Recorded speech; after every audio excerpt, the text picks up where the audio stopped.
पृष्ठीय क्षेत्रफल और आयतन का चैप्टर नंबर मतलब 12A करवा दिए थे। अब चैप्टर नंबर 12B आज करवाएंगे, क्वेश्चन नंबर 1 से लेके जहाँ तक हो सकेगा। देखिए क्वेश्चन नंबर 1 पढ़िए। एक लंबवृत्तीय शंकु की ऊंचाई और आधार का व्यास क्रमशः 48 सेमी एवं 28 सेमी है। शंकु का आयतन ज्ञात करना है। ये बहुत आसान है। आपको शंकु के आयतन का फार्मूला पता होगा तो डायरेक्ट मान रख के आप कर सकते हैं। क्वेश्चन नंबर 1, एक लंबवृत्तीय शंकु की ऊंचाई और आधार का व्यास दिया। शंकु की ऊंचाई दिया है ऊंचाई 48 सेंटीमीटर। आधार का व्यास दिया है कितना, 28 सेंटीमीटर। यहाँ से त्रिज्या निकाल लेंगे, तो त्रिज्या निकालने के लिए 28 में 2 का भाग देंगे तो आ जाएगा 14 सेंटीमीटर। बना लेते हैं। लंबवृत्तीय शंकु है, शंकु की त्रिज्या दिया है r बराबर 14 और ऊंचाई दिया है h बराबर 48। अब आयतन निकालना है, तो आयतन का फार्मूला आपको याद ही होगा। शंकु का आयतन या लंबवृत्तीय शंकु का आयतन या शंकु का आयतन, शंकु का आयतन बराबर 1/3 पाई r स्क्वायर h। मान रख दीजिए 1/3 पाई का मान 22/7, r का मान 14 × 14 इंटू h का मान 48 काट दीजिए। 3 से काटेंगे, 3 एकम 3, 18 3 छक 18, 7 दूनी 14, बचा कितना 22 × 2 × 14 × 16। गुणा कर लीजिए। गुणा करने पे आपका प्राप्त हो जाएगा 9856 सेंटीमीटर है। तो सेंटीमीटर आयतन है तो आयतन सेंटीमीटर क्यूब होता है, इतना घन। आंसर मैच नहीं करेगा। आंसर में देखेंगे तो आयतन दिया होगा 29,568 सेंटीमीटर घन, जो कि गलत है। ये आंसर नहीं, आंसर ये होगा। यही आ ही रहा है, मैं 2 बार इसको किया, यही प्राप्त हुआ, दूसरा नहीं हो रहा है। गुणा भाग कर आप भी इसमें गुणा भाग करेंगे, बहुत आसान है। इसमें कुछ इतना ही आ रहा है गुणा करने पर, लेकिन आंसर दिया है 29,568, पता नहीं कहाँ से। इसका दूसरा देखिए, 12B का दूसरा, क्वेश्चन नंबर 1 का दूसरा। 1 का पहला था, 1 का दूसरा। एक बर्तन एक उल्टे शंकु के आकार का है। इसकी ऊंचाई 8 सेमी और इसकी ऊपरी सिरे जो खुला हुआ है की त्रिज्या 5 सेमी इस प्रकार का है। जैसे शंक्वाकार ग्लास मान लीजिए, या इस प्रकार का। इसकी ऊंचाई कितना है, इसकी ऊंचाई 8 सेंटीमीटर है। एच दिया है, एच ऊंचाई जो दिया है 8 सेंटीमीटर। शंकु में 2 ऊंचाई होती है, एक तिर्यक ऊंचाई होती है, एक लंबवृत्तीय ऊंचाई होती है। लंबाई होता है सीधा सीधा, तो ऊंचाई दिया है 8 सेंटीमीटर। ये वाला दिया तिर्यक ऊंचाई देखा है, तो तिर्यक ऊंचाई बोलेगा कि तिर्यक ऊंचाई है 8 सेंटीमीटर है। त्रिज्या दिया है, सीधा त्रिज्या दे दिया है कितना, 5 सेंटीमीटर। यह ऊपर एक पानी से भरा हुआ, इसमें पानी भरा गया फुल। जब इस बर्तन में शीशे की कुछ गोलियां जिनमें प्रत्येक की त्रिज्या इतना सेमी त्रिज्या वाला एक गोला है डाली जाती है, तो इसमें से भरे हुए पानी का 1/4 भाग बाहर। अच्छा, इसमें पूरा पानी भरा एक गोली है, इतनी बड़ी बड़ी है। इसकी त्रिज्या दिया है, इसकी त्रिज्या क्या है, गोली में गोला के आकार का होगा, इसकी त्रिज्या 0.5 सेंटीमीटर है। इस आकार का गोली है। इसको गोली की इसमें डाला गया है। अब कितने गोली डाला गया है कि शंकु के 1/4 पानी बाहर आ गया है। तो इस शंकु का आयतन ज्ञात करेंगे, उसका चौथाई कर देंगे। वही चौथाई जो है किसके बराबर हो जाएगी, इस गोली की जो है आयतन के, और जितनी गोली की संख्या है उसको लिख देंगे। तो मानना पड़ेगा, पहले इसमें लिख देते हैं कि किसका शंकु का त्रिज्या है। यहाँ लिख देते हैं शंकु का त्रिज्या। अब गोली की त्रिज्या भी लिख देते हैं, अलग अलग रहेगा क्योंकि दोनों की त्रिज्या अलग अलग है। गोली की त्रिज्या, इसको कैपिटल R कर दें। गोली की त्रिज्या कितना दिया है 0.5 सेंटीमीटर। अब क्या होगा कि मानना पड़ेगा, माना कि यक्स गोली डालने पर 1/4 पानी इसमें से बाहर आ गया। तो यक्स गोली माना डाली गई गोलियों की संख्या यक्स है। माना शंकु में डाली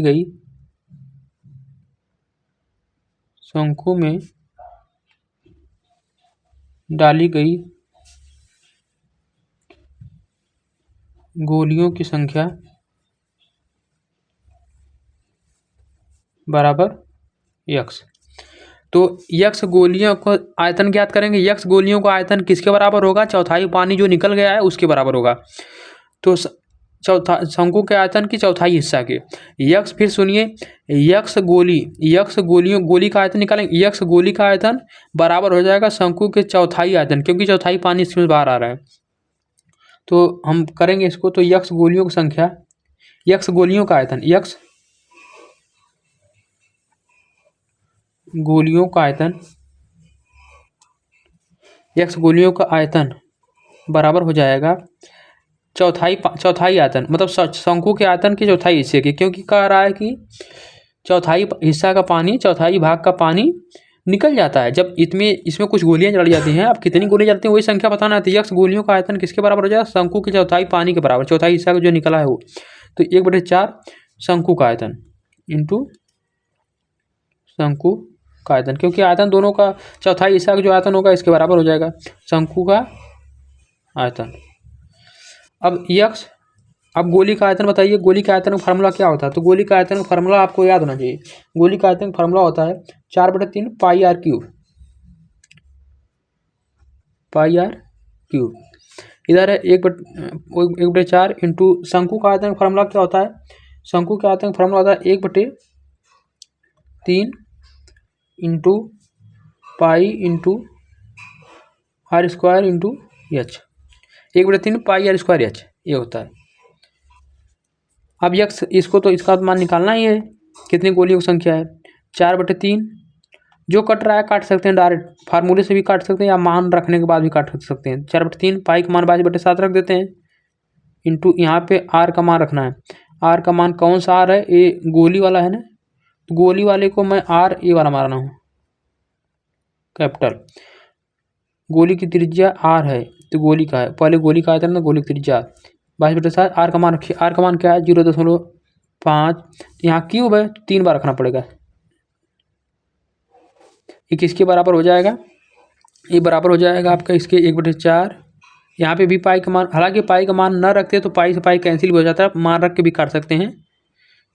आर का मान कितना है? शंकु का त्रिज्या 5/5, ऊंचाई कितना है? 8। देखिए 22/7 से 22/7 कैंसिल, 4 ऊपर है 4 नीचे नहीं कैंसिल। 1/3 है, यहाँ पे 1/3 था लेकिन हम यहाँ पे 1/3 भूल गए, इसमें लिखना पड़ेगा। 22/3 कहाँ गया? लिख देते हैं, यहाँ लिख देते हैं। इसको यहाँ ही लिखना चाहिए था लेकिन मैं भूल गया तो यहाँ लिख दिया। 1/3 देखिए नीचे 3 से 3 कैंसिल। अब कोई कट रहा है, कोई डायरेक्ट तो नहीं कट रहा है, तो हम पहले इसको लिख के यहाँ कट रहा है। 4 एकम 4, 4 दूनी 8, जो बचा सबको लिख देते हैं यक्स। और यहाँ पे क्या बचा? इधर सब कैंसिल हो गया है। इंटू 0.5 इंटू 0.5 इंटू 0.5 बराबर 1/4 इंटू 1/7 इंटू 5 गुणे इससे एक काट देना चाहिए था, काट दे रहे हैं।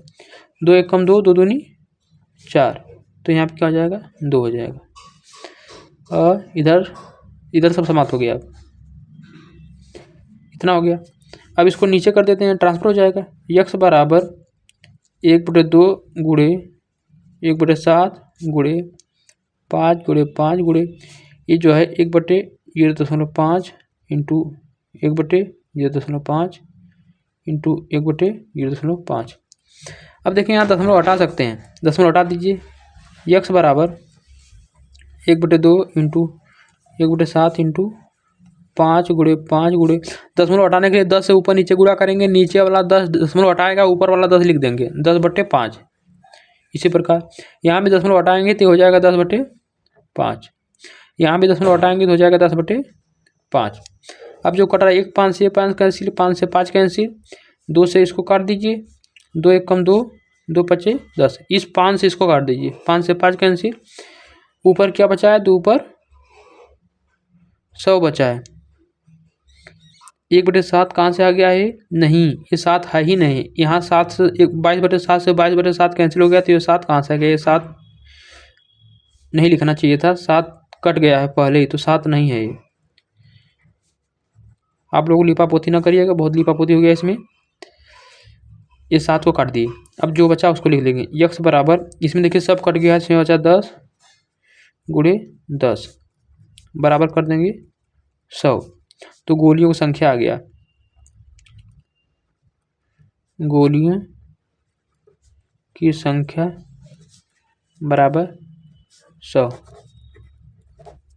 इसका आंसर गलत है, लेकिन इसका आंसर मैं मैच कर रहा हूँ तो 100 ही आया था, मैं देखा ध्यान से। अब देखिए इसमें का क्वेश्चन नंबर 1 हो गया, क्वेश्चन नंबर 2, क्वेश्चन नंबर 2 पढ़िए। एक ठोस एक अर्धगोले पर खड़े, ठोस में 2 में भी 2 है, एक ठोस एक अर्धगोले पर खड़े एक शंकु के आकार का है, जिसकी त्रिज्या 1 सेमी है तथा शंकु की ऊंचाई उसकी त्रिज्या के बराबर है। इस ठोस का आयतन ज्ञात करिए। पाई के पदों में, पाई का मान नहीं रखना है, पाई के पदों में मीन्स पाई का मान नहीं रखना है। तो पहले ठोस के आखिरी में कह रहा है कि एक अर्धगोला है, इस पर एक शंकु के आकार का ठोस बनाए, तो शंकु के आकार ठोस बना लेते हैं अर्धगोले पर, अर्धगोले पर शंकु के आकार ठोस बना लिए। अब कह रहा है कि शंकु की जो त्रिज्या है, ये त्रिज्या r बराबर जो दिया है, r का मान दिया है आपका 1 सेंटीमीटर। कह रहा है कि इतना ही इसकी शंकु की भी ऊंचाई है, तो मतलब यहाँ से यहाँ तक ऊंचाई दे दिया है, ये ऊंचाई दिया है h बराबर 1 सेंटीमीटर, और यहाँ से नीचे भी करेंगे तो ये त्रिज्या है, तो इसकी ये भी ऊंचाई है, लेकिन इसकी मान जरूरत है नहीं तो लिखेंगे ही नहीं। पहले क्वेश्चन में किया दिया रहता था, ये पूरा ऊंचाई दिया रहता था, तो हम इसका मान जो है पूरे में से घटा करके एच का मान प्राप्त कर लेते थे, लेकिन इसमें बहुत आसान दिया है, कुछ दिया ही नहीं है, सब अलग अलग दिया है, तो कोई दिक्कत नहीं है। तो निकाल लीजिए इसका, दो पूरा आयतन पूछ रहा है, ठोस का आयतन पूछ रहा है, ठोस का आयतन बराबर शंकु का आयतन प्लस अर्धगोले का आयतन, यही फार्मूला लगाएंगे। ठोस का आयतन पूछा है, ठोस का आयतन बराबर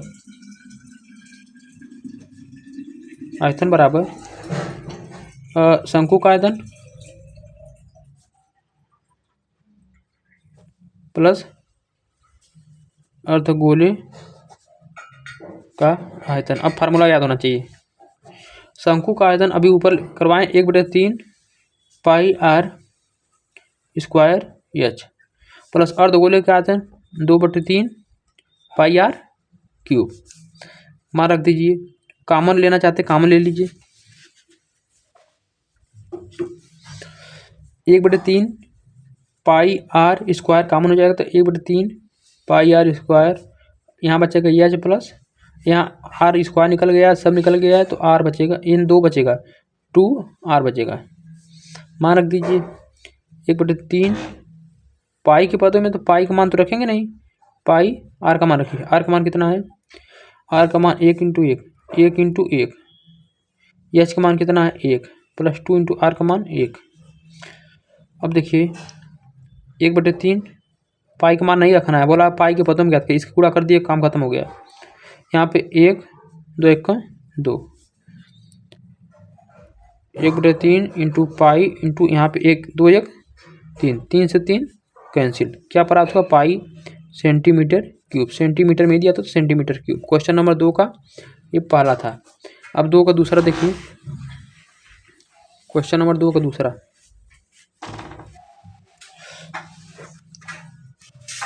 क्वेश्चन नंबर 2 एक ठोस एक अर्धगोले पर खड़े एक शंकु के आकार का है, जिसकी त्रिज्याएं 2 सेमी तथा शंकु की तिर्यक ऊंचाई दिया है।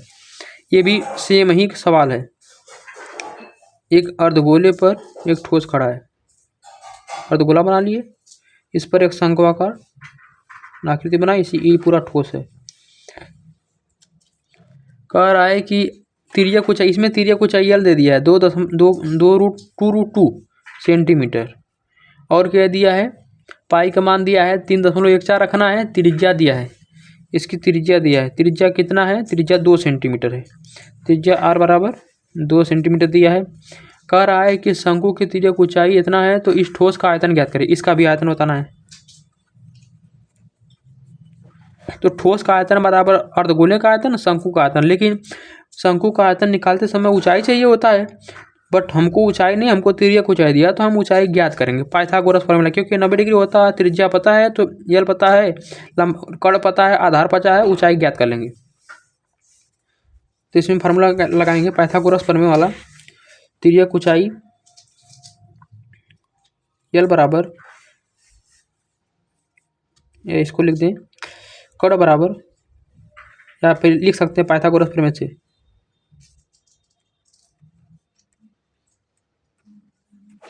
प्रमेय से कर्ण का स्क्वायर बराबर लंब का स्क्वायर प्लस आधार का स्क्वायर। तो कर्ण कितना है 2√2 का स्क्वायर बराबर लंब कितना है, लंब तो निकालना है, लंब में ऊंचाई है, लंब की जगह ऊंचाई लिख देते हैं, ऊंचाई का स्क्वायर प्लस आधार, ऊंचाई का स्क्वायर प्लस आधार। आधार कितना है, आधार 2 है, तो 2 का स्क्वायर। देख लीजिए, फिर इधर करते हैं। अब यहाँ से आपका निकल जाएगा, इसका गुणा आपस में गुणा करेंगे तो यहाँ पे 2√2, तो 2 दूनी 4 इंटू 2 बराबर यहाँ ऊंचाई का स्क्वायर प्लस यहाँ 2 दूनी 4, इसको इधर करें तो 4 दूनी यहाँ पे 8 हो जाएगा, इसको इधर करेंगे -4 बराबर ऊंचाई का स्क्वायर। ऊंचाई का स्क्वायर बराबर, इसमें से घटाएंगे तो आ जाएगा 4, 8 में से 4 जाए 4, ऊंचाई बराबर रूट में 4 बराबर 2, ये भी 2 ही आया, तो यहाँ से यहाँ कितना प्राप्त हुआ 2, यहाँ से यहाँ 2 प्राप्त हुआ। अब क्या करना है, अब इसकी आयतन ज्ञात करना है, तो यही फार्मूला लगाएंगे, ठोस का आयतन बराबर ठोस का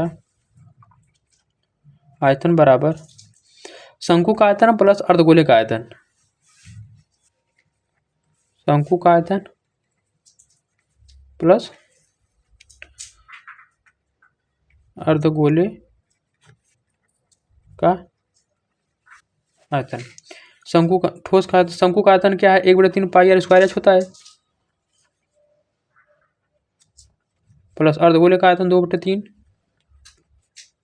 पाई आर क्यूब। तो वही कॉमन ले लीजिए, 1/3 पाई आर स्क्वायर कॉमन लेंगे तो यहाँ बचेगा एच प्लस 2r, मान रख दीजिए 1/3, यहाँ पे पाई का मान दिया है रखने के लिए 3.14 दिया है, 3.14 इंटू आर का मान त्रिज्या कितना है 2 इंटू 2, ऊंचाई कितना है 2 प्लस 2 इंटू त्रिज्या कितना है 2।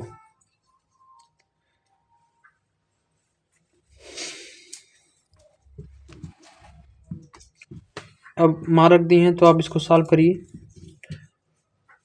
ऊपर गुणा कर लीजिए,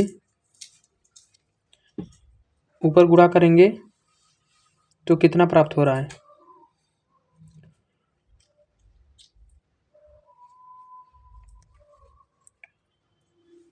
एक बटे 3, इसका गुणा करिए तो ऊपर कोई कर तो रहा नहीं है,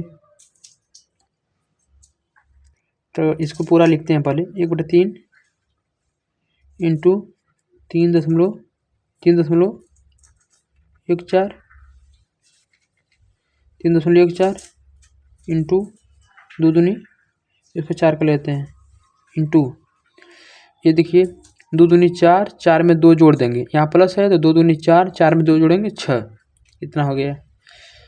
अब जो है ऊपर का ऊपर गुणा कर दीजिए पहले, तो 6 चौको 24, 24 में 24 दिया, गुणा करेंगे तो लगभग 72 होता है, तो 72 इतना है, तो कुल मिला के 75 आएगा, 75.36 अपान कितना है 3। अब भाग देंगे तो इसमें इसका भाग देने पे आपका प्राप्त होगा 25.36 सेंटीमीटर क्यूब। ये आपका क्वेश्चन नंबर 2 समाप्त हुआ। अब आगे करेंगे क्वेश्चन नंबर 3।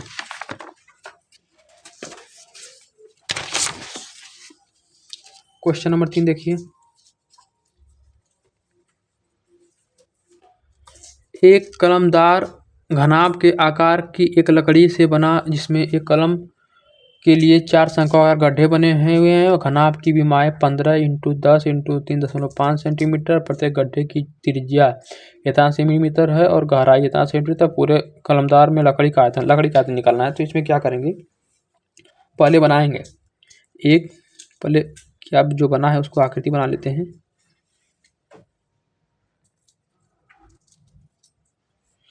एक घन है, इसकी बीमा दिया है 15, मान लीजिए लंबाई 15 और चौड़ाई 10 और ऊंचाई 3.5 सेंटीमीटर, सब सेंटीमीटर में है। ये है आपका दिया है। कह रहा है कि इसमें जो है ऊपर पेन रखने के लिए 4 पेन रखने के लिए शंक्वाकार आकृति है। एक आकृति है, 2 है, 3 है, 4 है। इसमें पेन रखा जाता है जैसा कि यहाँ दिखाया गया है। अब देखिए कह रहा है कि इस ठोस लकड़ी का जो बना है इसका आयतन बताना है। तो इस पूरे का आयतन निकालने के लिए हम क्या करेंगे, पूरी लकड़ी का आयतन निकालेंगे, उसमें से शंकु वाला खाली हिस्सा है तो शंकु वाला आयतन घटा देंगे, इस ठोस का आयतन प्राप्त हो जाएगा। तो पहले जो दिया है उसको हम लिख लेंगे, उसके बाद इसको सॉल्व करेंगे। तो गड्ढे की त्रिज्या दिया है, ये जो शंकु की त्रिज्या दिया है, गड्ढे की त्रिज्या में शंकु की त्रिज्या, शंकु या गड्ढे की त्रिज्या दिया है। तो इसकी त्रिज्या r बराबर दिया है, क्या दिया है, 1.4 सेंटीमीटर। और बीमा दिया है, ठोस की बीमा दिया है, लंबाई चौड़ाई ऊंचाई दिया है। ठोस लकड़ी का जो ठोस है उसकी लंबाई चौड़ाई ऊंचाई दिया है, ऊंचाई दिया है लकड़ी का ठोस। और शंकु का गहराई, जो ये गहराई है मतलब ये त्रिज्या नहीं है, ये ऊंचाई है। त्रिज्या 0.5 है, त्रिज्या दिया है 0.5 सेंटीमीटर। और गहराई में ऊंचाई, एक गहराई होगा तो अंदर गहराई, यही तो शंकु की ऊंचाई हो जाएगा। गहराई या ऊंचाई, शंकु की गहराई या ऊंचाई बराबर दिया है 1.4 सेंटीमीटर। अब क्या करेंगे, इससे आपका शंकु का आयतन निकल जाएगा। इससे ठोस का आयतन घनाभ है तो घनाभ का ठोस का आयतन होता है लंबाई इंटू चौड़ाई इंटू ऊंचाई। इसमें से इसका घटा देंगे, इसके आयतन में से इसका आयतन, शंकु का आयतन घटा देंगे। तो आप पूरे कलमदार में लकड़ी का आयतन निकालेंगे। पूरे कलमदार, पूछा क्या है, पूरे कलमदार में लकड़ी का आयतन, पूरे कलमदार में लकड़ी का आयतन।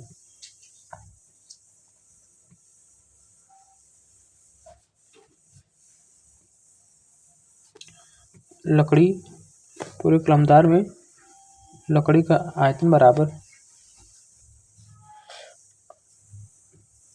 घनाभ का आयतन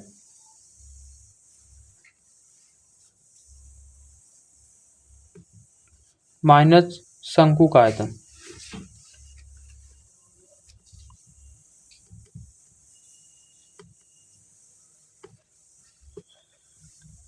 घनाभ का आयतन क्या होता है, लंबाई इंटू चौड़ाई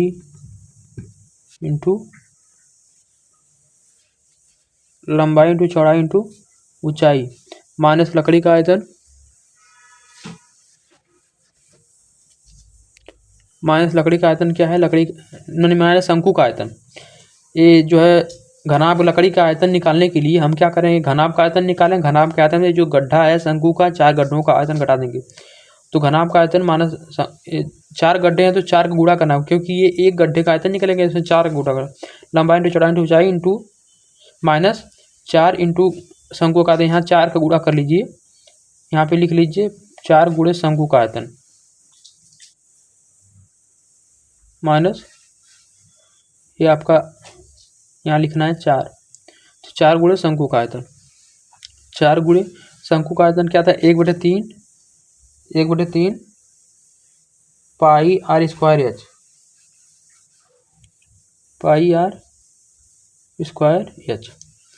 अब इसकी लंबाई 15, चौड़ाई 10, ऊंचाई 3.5 माइनस 4 इंटू 1/3 इंटू इसका मान रख दिए, इसका मान क्या है, पाई का मान 22/, 7 इंटू आर शंकु, ये घनाभ नहीं शंकु का आर दिया है, त्रिज्या दिया है 0.5 इंटू शंकु की ऊंचाई दिया है 1.4, इससे काटें 7 एकम 7, 7 दूनी 14, इतना हो जाएगा। अब 5 दूनी 10, 2 अंकों के बाद दशमलव लगा देंगे।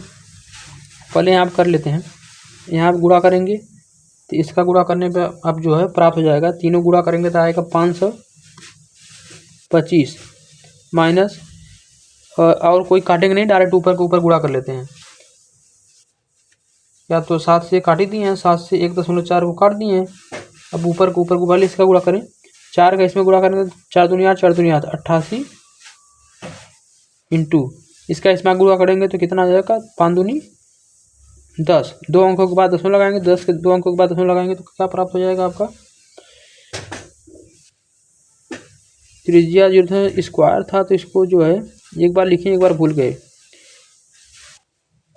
0.5 का स्क्वायर है तो माइनस इसका यहाँ पे 88 इंटू 22 कर लेते हैं, 88 इंटू 1/3 इंटू इसको 22 ही करने देते अभी, 22 बाद में गुणा करेंगे, 22 कहाँ है, इसका इसमें गुणा कर दिए तो 22 नहीं रह गया, इसको काट देते हैं, 1/3 इंटू इसको कर लेंगे 0.5 गुणे 0.5 गुणे 0.2, आप सबका आपस में गुणा करेंगे।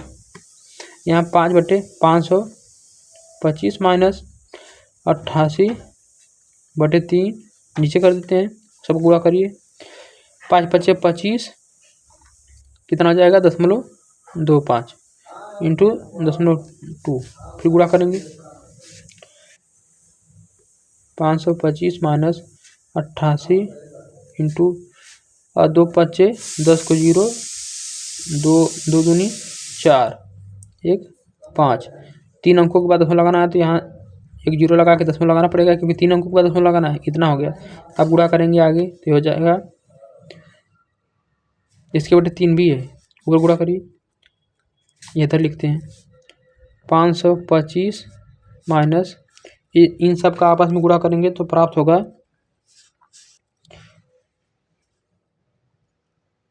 4.4/3। अब आगे करेंगे तो इसका इसमें गुणा कर लीजिए, इसके बटे 1 है, एलसीएम कितना हो जाएगा 3, इसका इसमें गुणा करके उसमें से इसको घटाएंगे तो कितना प्राप्त होगा आपका, प्राप्त हो जाएगा, इसका पहले इसका इसमें गुणा करिए तो हो जाएगा 1575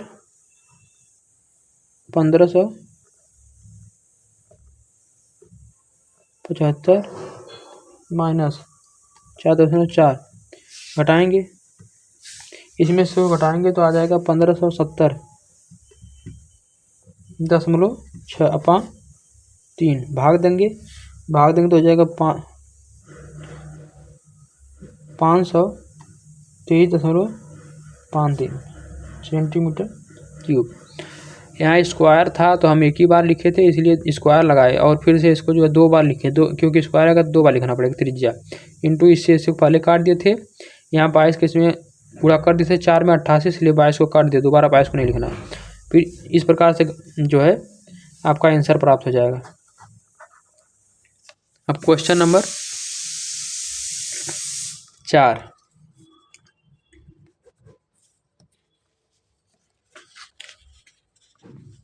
इसको ध्यान देख लीजिए, साफ नहीं दिख रहा होगा तो थोड़ा लिपापोती हो गया इसमें। क्वेश्चन नंबर 4,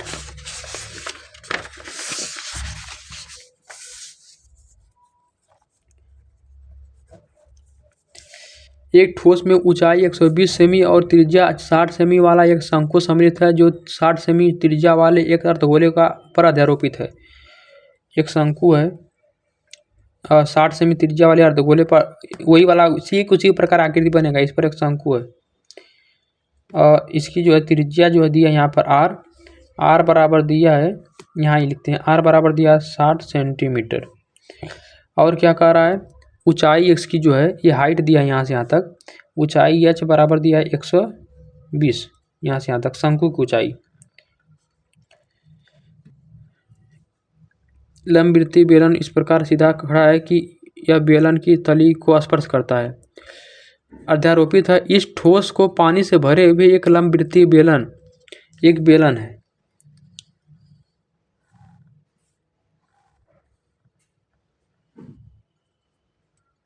एक बेलन है, एक लंबवृत्तीय बेलन है। इसमें क्या किया जा रहा है, इसको उठा करके ऐसे सीधा डाला जा रहा है। तो इसकी त्रिज्या 60 है और वह कह रहा है कि इसकी भी त्रिज्या जो है 60 है।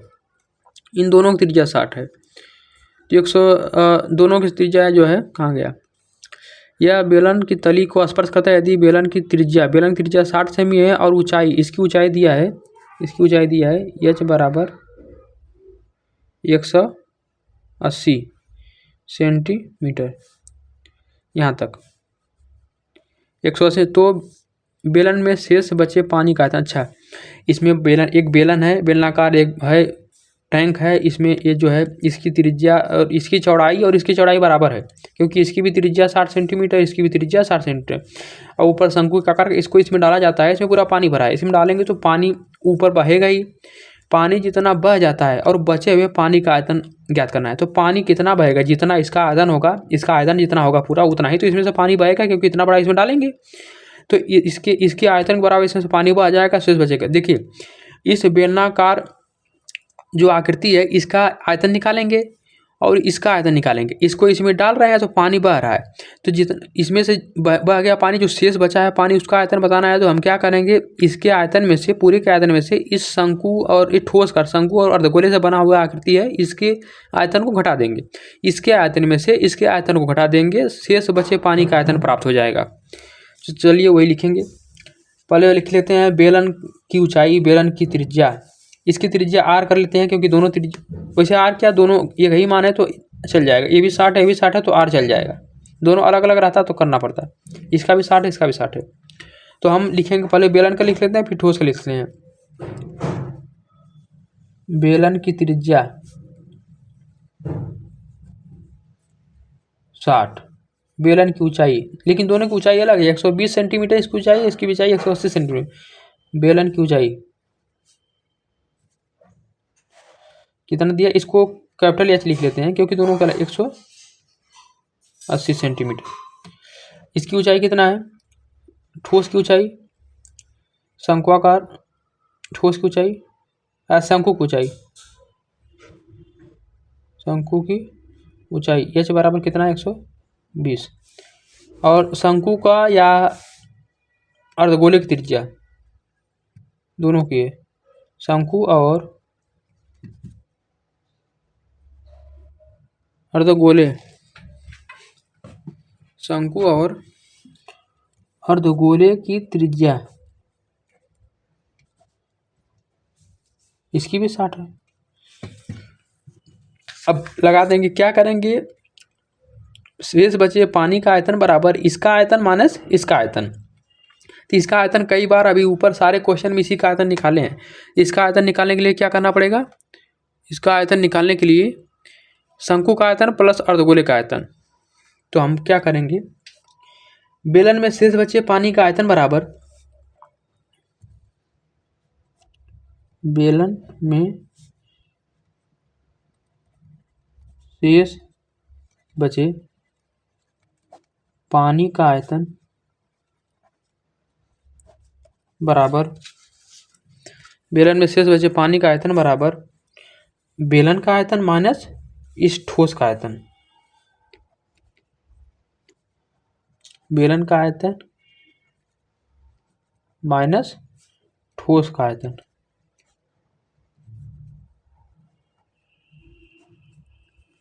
अब करिए, बेलन का आयतन की फार्मूला क्या होता है, तो बेलन के आयतन का फार्मूला होता है पाई r स्क्वायर एच। इसका एच देखिए मैं कैपिटल माना हूँ तो इसलिए एच एच लिखते हैं, माइनस। देखिए इसमें दो आकृतियां हैं, एक शंकु है एक अर्धगोला है, तो दोनों को लिखेंगे माइनस, तो यहाँ ब्रैकेट लगा देते हैं। तो पहले लगाते हैं 1/3 शंकु का आयतन, शंकु ऊपर शंकु, तो पहले शंकु लिख लेते हैं। शंकु का आयतन फार्मूला क्या था, 1/3 पाई r स्क्वायर एच, प्लस नीचे क्या है अर्धगोला, अर्धगोला का आयतन था 2/3 पाई r क्यूब, अब इसमें मान रख देंगे, सब उत्तर प्राप्त हो जाएगा। तो चलिए मान रखने के लिए सबसे पहले कॉमन ले लेते हैं। तो देखिए इसमें भी पाई आर स्क्वायर, इसमें भी पाई आर स्क्वायर, इसमें भी पाई आर स्क्वायर है। तो क्यूब है लेकिन स्क्वायर छिपा हुआ है, तो इसलिए पाई आर स्क्वायर कॉमन ले लेंगे। पाई आर स्क्वायर कॉमन ले लीजिए। तो सब में से कॉमन लेते हैं और यहाँ छोटा वाला ब्रैकेट तो लगा देते हैं, छोटा वाला ब्रैकेट लगा देते हैं क्योंकि यहाँ बड़ा वाला लगाएंगे। तो यहाँ पे बचा H minus pi R square common हो गया, तो क्या बचा है एच बटे 3 प्लस 2r बटे 3, ये बचा है। अब देखिए मान रख दीजिए, इसका मान जो है 22 बटे 7, आर का मान कितना है 60, तो 60 गुणे 60। एच का मान कितना है 180, कैपिटल एच है तो 180 माइनस इस एच का मान कितना है, इस एच का मान 120 है, 120 बटे 3 प्लस 2 इंटू आर का मान कितना है 60 है बटे 3, ये हो गया। इसको क्या करते हैं 22 बटे 7 ही लिखते हैं, लेकिन इसका गुणा करते हैं 6 का 36 3600, और यहाँ 180 को 180 लिखते हैं, इसमें काम करते हैं तो इसको काटते हैं, 3 एक कम 3 3 डायरेक्ट भी काट सकते हैं, 3 चौक 12, तो यहाँ 40 हो गया, काट दिए। तो यहाँ 3 से 60 काटते हैं तो 20 आएगा। अब देखिए माइनस यहाँ पे 40 लिख सकते हैं प्लस 20 दूनी 40, 22 बटे 7 इंटू 3600, 180 माइनस 40 40 80, तो यहाँ पे 22 बटे 7 इंटू गुणा भी कर सकते थे, चलिए लिख देते हैं। 180 में से 80 घटेगा कितना बचेगा 100। अब इधर लिख लेते हैं, इधर सब लिखते जाएंगे। बेलन में शेष बचे पानी का आयतन, बेलन में शेष बचे पानी का आयतन, बेलन में शेष बचे पानी का आयतन, बेलन में शेष बचे पानी का आयतन, बेलन में शेष बचे पानी का आयतन। बेलन का आयतन माने ठोस का आयतन है। अब आगे कर लेते हैं, इसमें गुणा कर लीजिए। इसमें तो इन दोनों गुणा कर लें, 22 का 3600 में गुणा कर दीजिए। तो 22 का 3600 में गुणा करने पर 3600 और 100 में गुणा करिए, क्योंकि इसका गुणा करना है, दोनों जीरो को इसमें चिपका देंगे हो जाएगा। तो 22 का 3600 में गुणा करने पर आ जाएगा, 22 का 36 में गुणा करेंगे केवल तो 792 आएगा आपका प्राप्त हुआ। यहाँ लिखेंगे शेष बचे, शेष बेलन में शेष बचे पानी का आयतन बराबर, ऐसे या लिख देते हैं, बेलन में शेष बचे पानी का आयतन बराबर ये है। गुणा करिए, इसका इसमें गुणा करेंगे, कितना प्राप्त होगा 792। 22 का 36 में गुणा करने पर 792 प्राप्त हुआ। आगे क्या किए हैं, ये 2 जीरो अपन 7, आप क्या करेंगे भाग करेंगे, इसका इसमें भाग देंगे तो आपका प्राप्त होगा 11 31 28.5 सेंटीमीटर क्यूब। देखिए ये आपका सेंटीमीटर क्यूब है, लेकिन जो आंसर में दिया है, आंसर में दिया है मीटर क्यूब में। तो आपको यहाँ बता देते हैं, इसको बदल भी सकते हैं, यहाँ बताते हैं।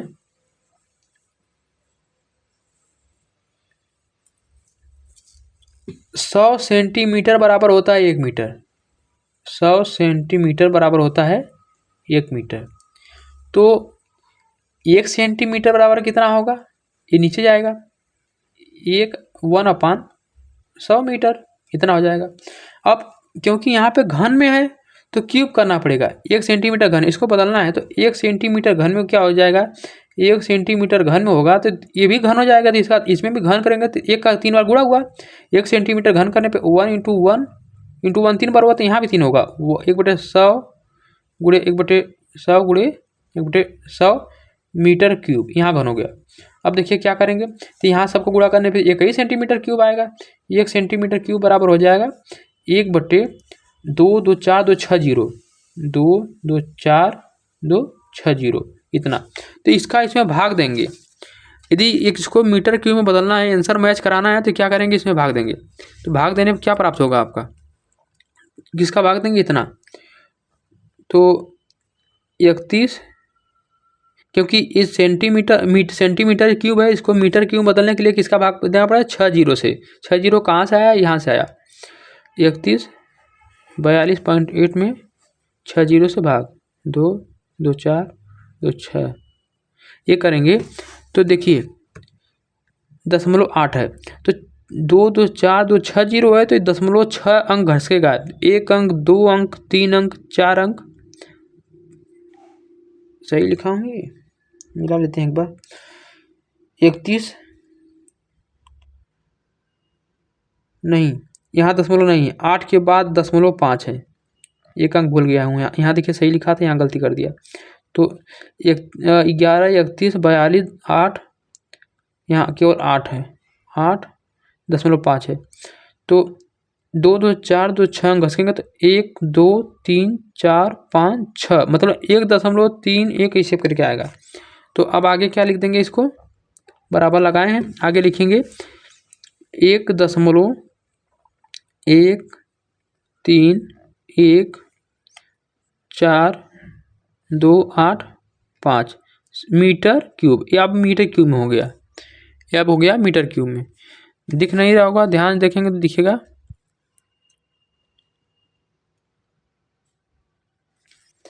बस आज इतना ही, आगे दूसरे वीडियो में कराएंगे। 40 मिनट हो गया लगभग।